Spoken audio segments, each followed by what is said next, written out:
Good evening from Hilldale. We have Maria here. We came to know her maybe 2 weeks ago. But you are a remarkable, famous person. What are you doing here in Thunder Bay? I am currently the resident conductor and chorus master of the Thunder Bay Symphony Orchestra.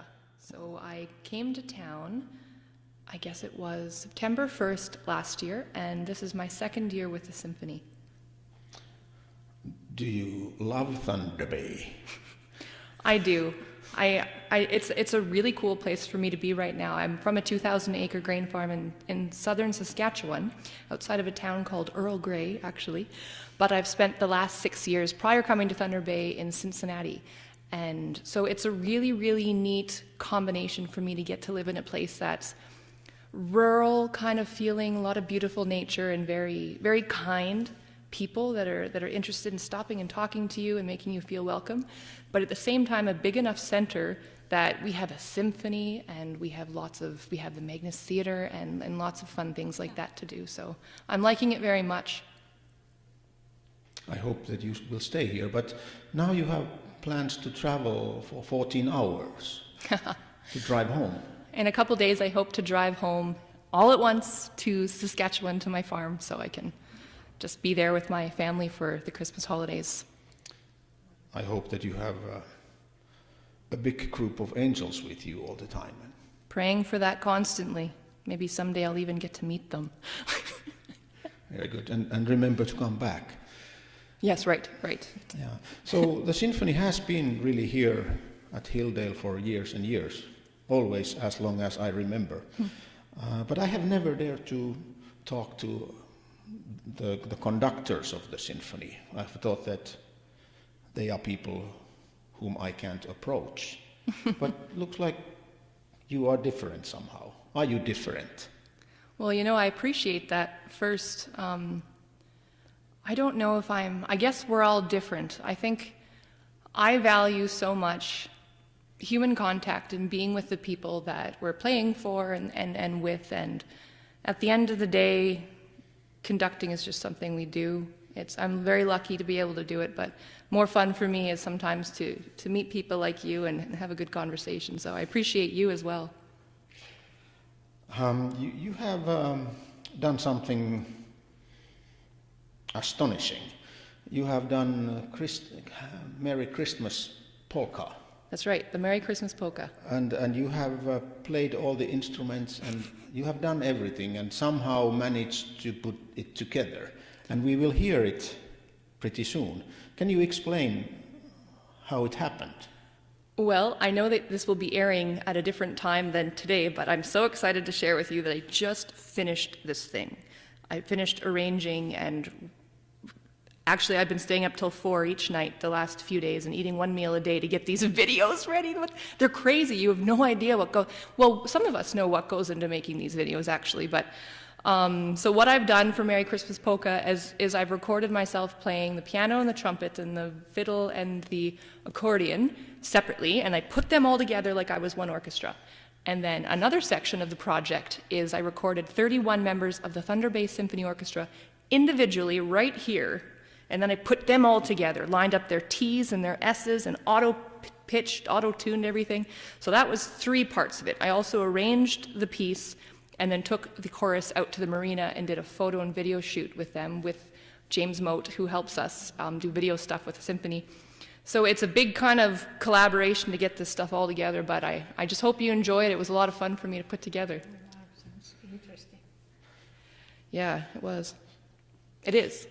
Very good. So now we will hear the Merry Christmas Polka. I hope you enjoy it. Thank you.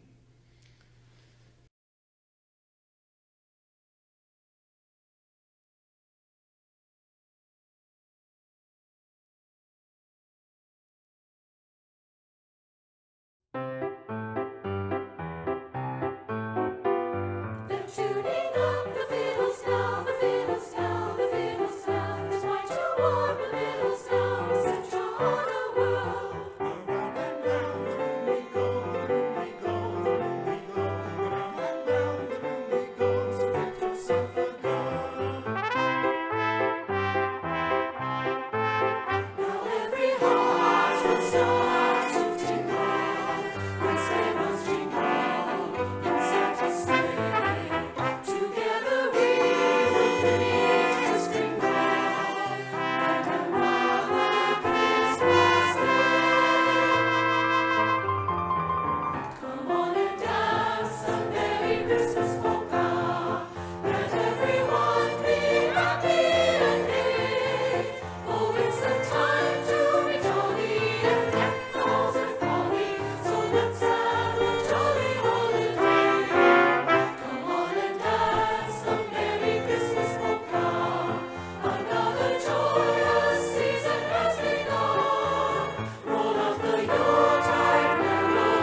Well, Pastor Jari and Lisa, it's been so nice to get to know you guys the last couple of weeks that we've been here, the symphony and I, recording for stuff and getting ready for your service and for a couple concerts that we have coming up. We thank you so much for hosting us here at your church. The first time I was here, I was just struck by how gorgeous it is, like the wood and the lanterns, the light fixtures there. It's just, it's very There's stunning. lots of light here. There is, and the tree. I don't know, where do you get this tree? Me and my friend, we found it. We didn't steal it. You found it, eh? Yeah, but it's our property. And you get a new one that you find every year, right? There are others too who will bring Christmas trees. But That's- this is ours this year. Well, I must say, it's a point of conversation for the symphony and I, how the heck you get this in here. I guess you go sideways but anyway, I heard that it was 20 years ago that you guys came here from Finland with a goal of staying, I don't know, a few years, maybe 4 years, and I think that's really interesting, how a lot of time God picks us up and he moves us to different places, and we never fathom how long or just how intensive the care, the ministry is that he's brought us to, and we often think it's going to be a shorter term thing than what it ends up being. And you've been here 5 times that long. How have you enjoyed Thunder Bay and being in this church? We are slow learners. But Lisa, tell about that. We are fine. We love Thunder Bay now. Yeah, but it was a big change in our life. And we really planned to stay here only for 4 years. But this is how life goes. Like, we never left.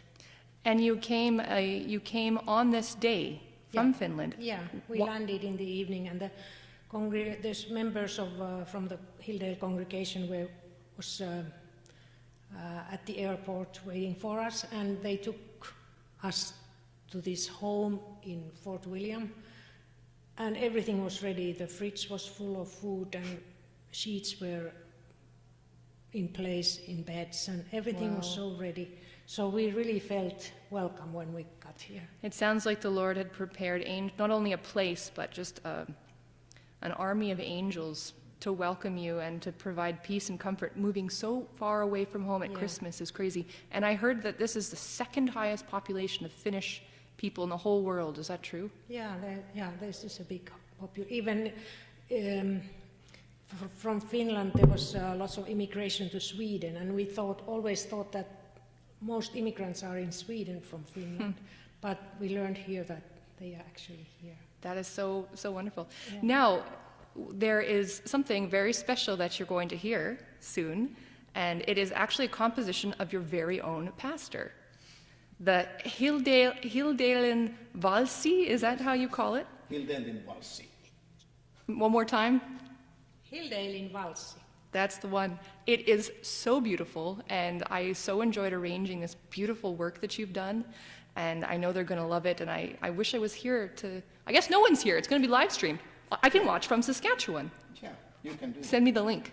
I would love to. Absolutely. Yeah, so can you say a few words about this song you wrote? How did you come up with it? Oh, it's an old thing, but I have added more parts and maybe changed it. And I don't know if it's never going to be ready in this life. Maybe I make it better in heaven later. Sounds pretty darn good to me, but yeah, you're right. Heaven might have some tricks there for you. Good, thank you. So we'd like to dance, but we just listen to it. But when you conduct the waltz, you are kind of dancing. Yes, it's a manipulative dance that we do on the podium. Very sneaky. But I won't be dancing either, so. Thank you so much, Maria. And it's nice that it looks like you believe in guidance. You repeat that theme often. In guidance? You believe in guidance. I believe in guidance from God, yes. That's what I mean. That's what I mean. I do, yep. I believe that there's also guidance from the opposite power of God, and I do my best to stay away from that one. And it's tricky because I often figure too that there's the will of God and there's the will of Satan, but then somewhere in the middle there's my human will. Do you ever? And I always try to stick 2 of them away. So maybe I'll come talk to you about that someday. Oh, you almost start to preach now. We'll let you preach maybe someday. Okay, bye-bye.